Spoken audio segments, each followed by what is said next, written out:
새해에 결심을 하고 헬스장에 등록을 했습니다.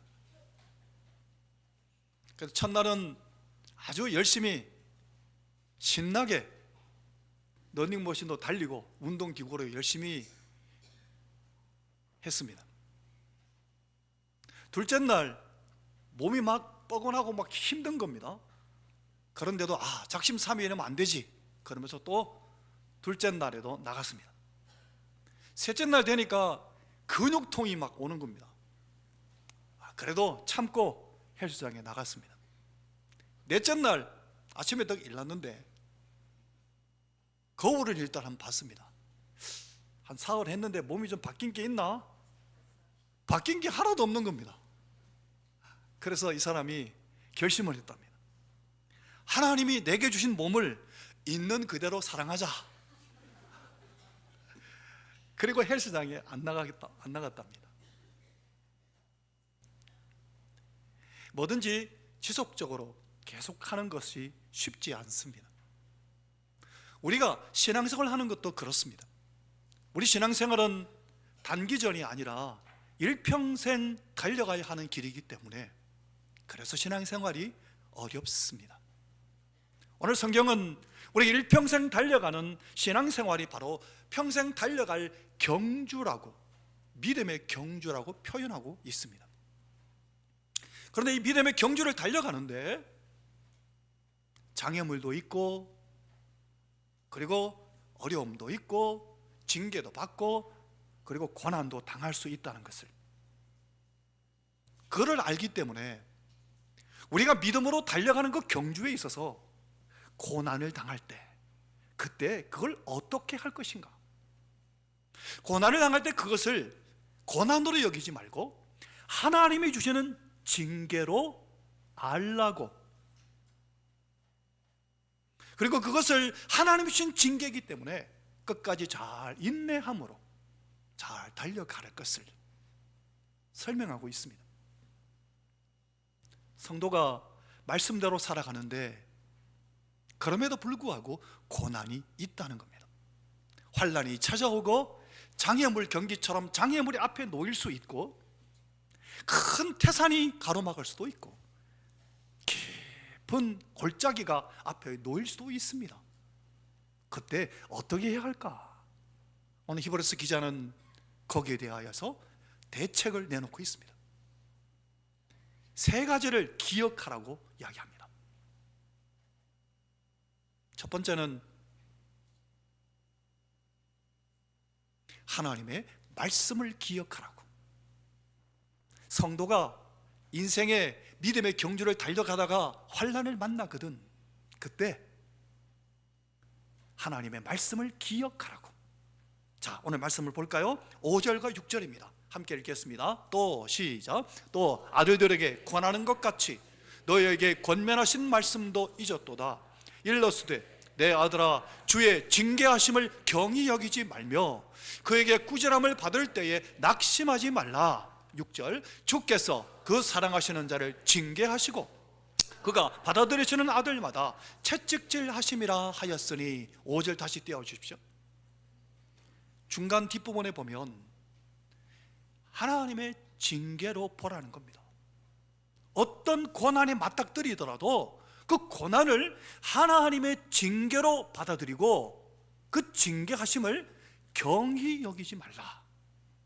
무슨 얘기인가 하면, 하나님은 많은 경우에 우리가 기쁘고 즐거울 때가 아니라 우리가 환난을 당할 때, 그 환난을 통해서 우리에게 말씀하실 때가 있습니다.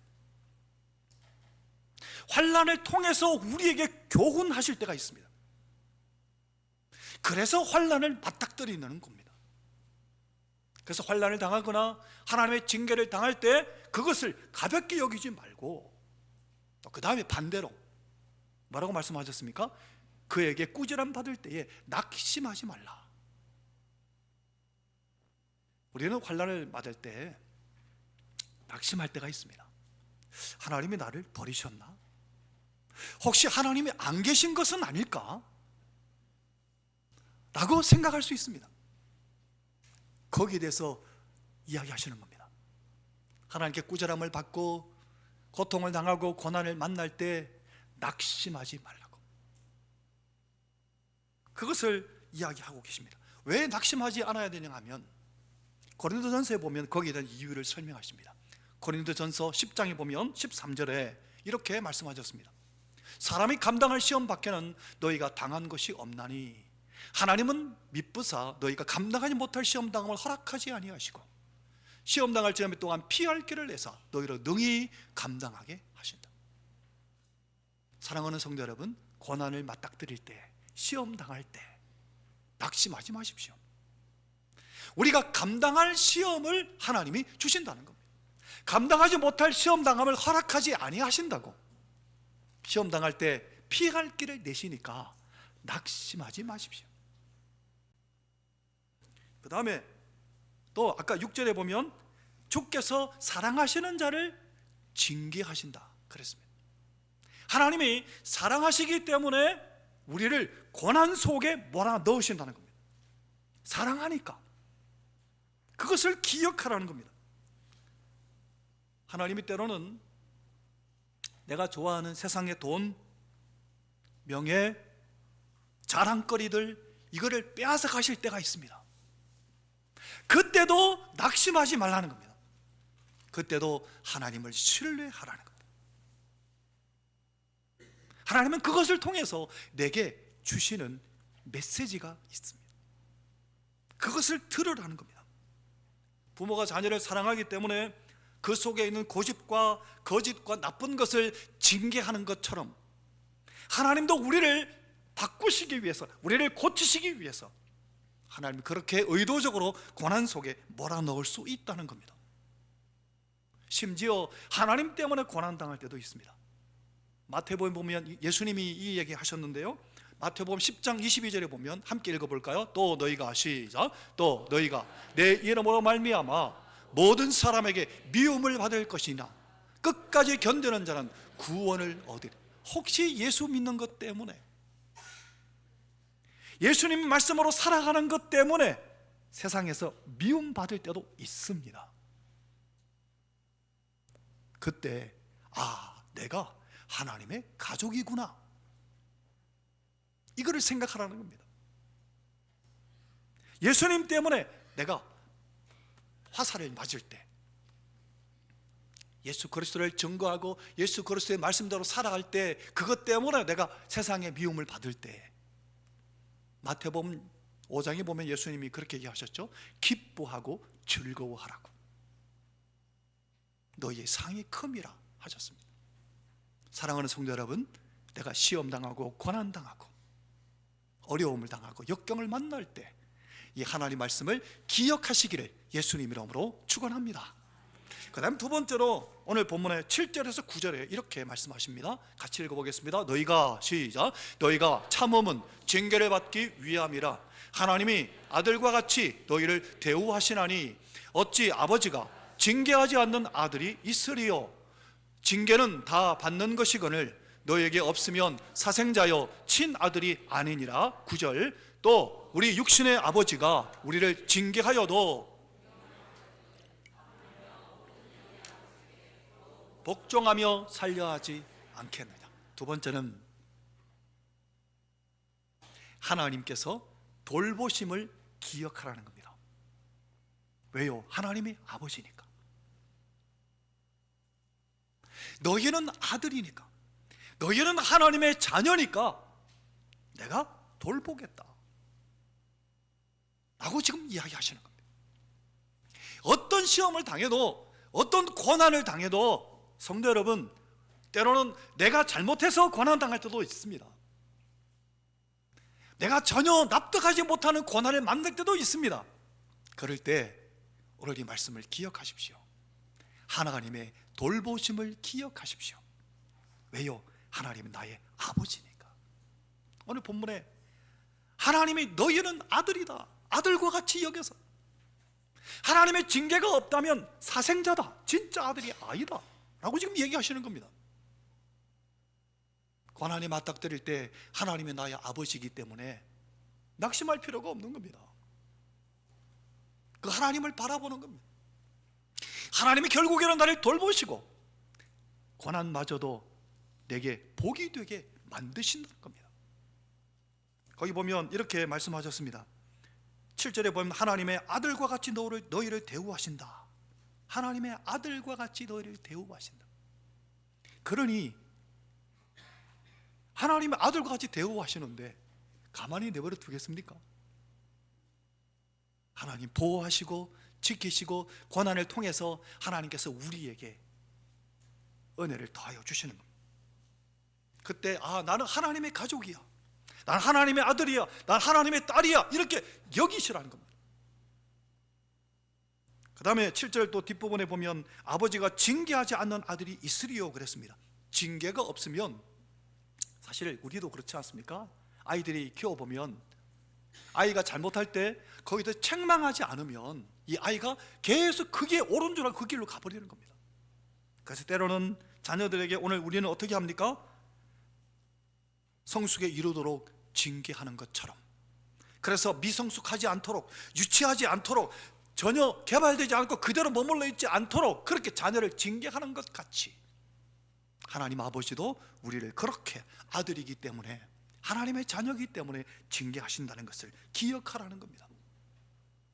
그리고 9절에 보면 이렇게 말씀하셨죠. 거기 보면 특이한 말씀이 있는데 9절 마지막에 한번 보십시오. 모든 영의 아버지께 더욱 복종하며 살려하지 않겠느냐 그랬습니다. 육신의 아버지가 징계해도 아버지를 공경하는데 하물며 하나님은 우리를 살리기 위해서 그렇게 하시는데 복종하지 않겠느냐. 성도 여러분, 실제로 아담과 하와가 범죄함으로 인해서 우리가 태어나면서부터 죄를 갖고 있는 것은 무엇 때문이었습니까? 하나님 말씀에 복종하지 않았기 때문입니다. 창세기 2장에 보면 이렇게 말씀하고 있습니다. 선악을 알게 하는 나무의 열매는 먹지 말라. 네가 먹는 날에는 반드시 죽으리라. 이 하나님의 말씀에 복종하지 않았기 때문에 우리에게 사망이 찾아왔고, 우리의 죄가 찾아왔고, 우리에게 이 죄로 말미암아 일어나는 모든 고난들이 생겨나게 된 겁니다. 그러니 우리가 하나님이 나의 아버지이신 줄 알고 고난을 당할 때 하나님 말씀대로 더 복종할 때 하나님은 우리를 살리신다는 겁니다. 사랑하는 성도 여러분, 어떤 고난 앞에서도 하나님은 그것 결코 헛되이 하지 않으십니다. 하나님이 다스리고 계시기 때문에, 하나님 모든 것에 만물의 주권자이시기 때문에 내가 내 삶의, 개인의 삶의 현장에 일어나는 모든 것 또한 하나님의 손에 있습니다. 그러니 낙심하지 말고 하나님 말씀을 기억하시고, 그리고 하나님의 돌보심을 기억하시기를 예수님 이름으로 축원합니다. 그러면 넉넉히 고난을 이길 수 있는 겁니다.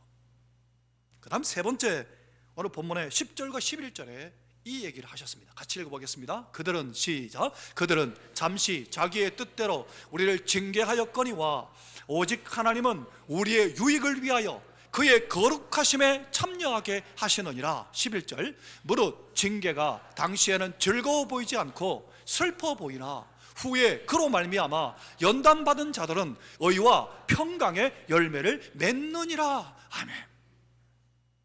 때로는 여러분, 우리는 자녀를 양육할 때 때로는 내 욕심에, 내 기대감에 치우쳐서 잘못 징계할 때도 있습니다. 그런데 하나님은 그렇지 않다는 겁니다. 하나님은 징계하시는데 반드시 하나님의 놀라운 목적이 있습니다. 목적 세 가지를 오늘 본문에 11절 11절에 얘기하신 겁니다. 하나님 우리를 거룩하게 하시려고, 하나님은 우리가 의와 평강의 열매를 맺게 하시려고, 어떠한 고난도 우리에게 유익하게 하시려고 하나님은 고난을 허용하시고 징계하신다는 것. 성도 여러분, 하나님의 거룩하심 같이 우리도 거룩하게 만들어 가시기 위해서 하나님은 징계하신다는 겁니다. 뿐만 아니라 의와 평강의 열매를, 의의 열매가 뭘까요? 의의 열매 무르익어서 주수를 기다리네. 주님 주시는 참된 평화가, 이따가 우리가 부를 218장 찬송인데,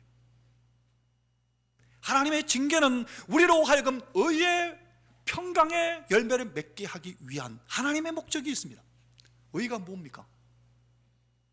하나님과 올바른 관계를 맺은 상태, 이제 더 이상 죄를 짓는 것보다 하나님 말씀대로 살아가는 것이 더 좋은 겁니다.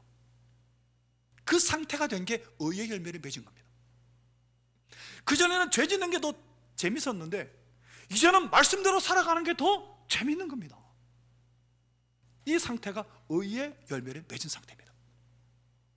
하나님은 우리에게 그렇게 목적을 갖고 징계를 허용하신다는 겁니다. 성도 여러분, 어려움과 고난과 징계와 이 모든 경험이 본질적으로 목적이 있다는 겁니다. 우리의 경험이 얼마나 고통스럽든지 하나님은 그것을 사용하셔서 하나님의 절대 주권 안에서 어떤 것도 낭비되거나 불필요한 것이 없습니다. 그렇다면 성도 여러분, 낙심할 필요가 없는 거죠.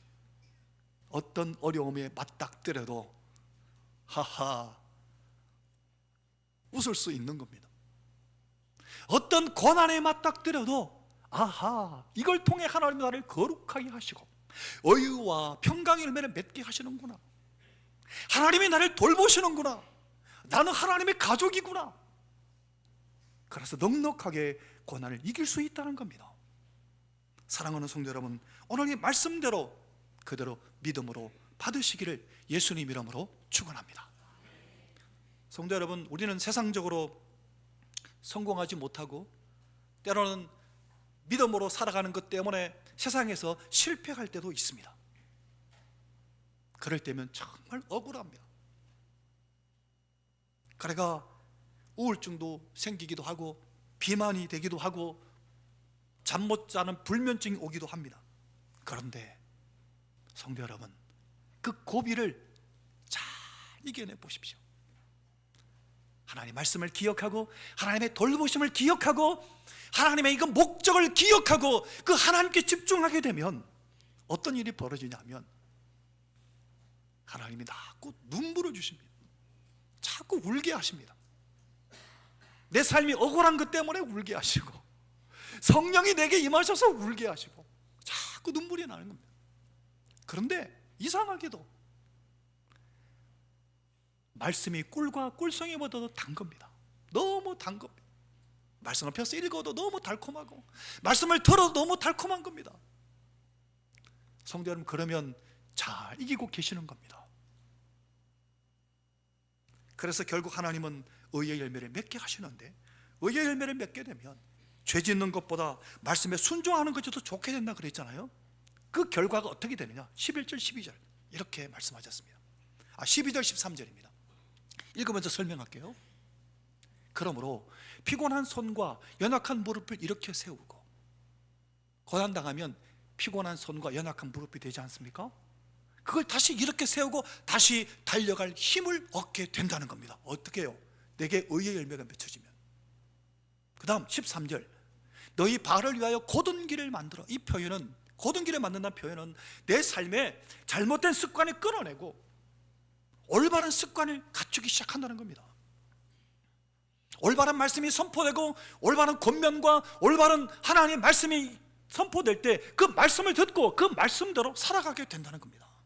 또 저는 다리를 하여금 어그러지지 않고 고침을 받게 하라. 고침받게, 이 표현은 뭐냐면 잘못된 나의 습관들을 끊어내는 걸 가리킵니다. 그래서 본격적으로 다시 믿음의 경주를 달릴 수 있게 된다는 겁니다. 여기에 놀라운 하나님의, 우리가 말씀을 기억하지 못할 것 같아서, 우리가 하나님의 돌보심을 기억하지 못할 것 같아서, 우리가 하나님의 목적을 잊어버리고 살 것 같아서 주시는 메시지가 여기에 있습니다. 뭘까요? 1절에서 2절 말씀이 그 말씀입니다. 같이 읽어볼까요? 이러므로, 시작. 이러므로 우리에게 구름같이 둘러싼 허다한 증인들이 있으니 모든 무거운 것과 얽매기 쉬운 죄를 벗어버리고 인내로서 우리 앞에 당한 경주를 하며 2절 믿음의 주요 또 온전하게 하신 예수를 바라보자. 여기까지 봅시다. 다시 1절을 보여주십시오. 혹시 우리가 기억하지 못할까 해서 중요한 메시지 하나를 딱 1절 2절에 박아놓으셨습니다. 예수를 바라보라고. 아무것도 못할 때, 기도할 힘조차 없을 때, 그때 예수님을 바라보십시오. 예수님을 바라보고 믿음의 경주를 달려가는데, 여러분 경주하는 사람, 이번에 동계올림픽 우리나라가 금메달 16개를 땄지 않습니까? 아시아에서 경기를 했는데 아시아에서 2등을 했습니다. 원래 11개가 목표였는데 16개를 땄어요. 금메달만 해도. 특히 쇼트트랙, 피겨는 남녀가 다 땄죠. 그런데 그 경주를 할 때 어떻게 됩니까? 다시 1절 띄워주시겠어요? 경주하는데 막 스피드 스케이팅 쫙 달려가는데 막 무거운 거 들고, 이런 거 막 들고 뛰어야 됩니까? 이거 들고 막 갈 수 있습니까? 모든 무거운 것을 다 벗어버리고 얽매기 쉬운 죄도 다 벗어버리고 조금 0.000길 초로 더 빨리 가기 위해서라도 모든 걸 다 벗어 던지고 달려가는 것 같이, 여기 모든 무거운 것이라는 이 표현은요, 우리가 갖고 있는 세상의 욕망과 그리고 세상에 대한 인정받고 싶어하는 그 욕망들을 가리킵니다. 그걸 다 벗어버리고 얽매기 쉬운 죄라는 것은 죄가 모든 죄가 다 포함되겠죠.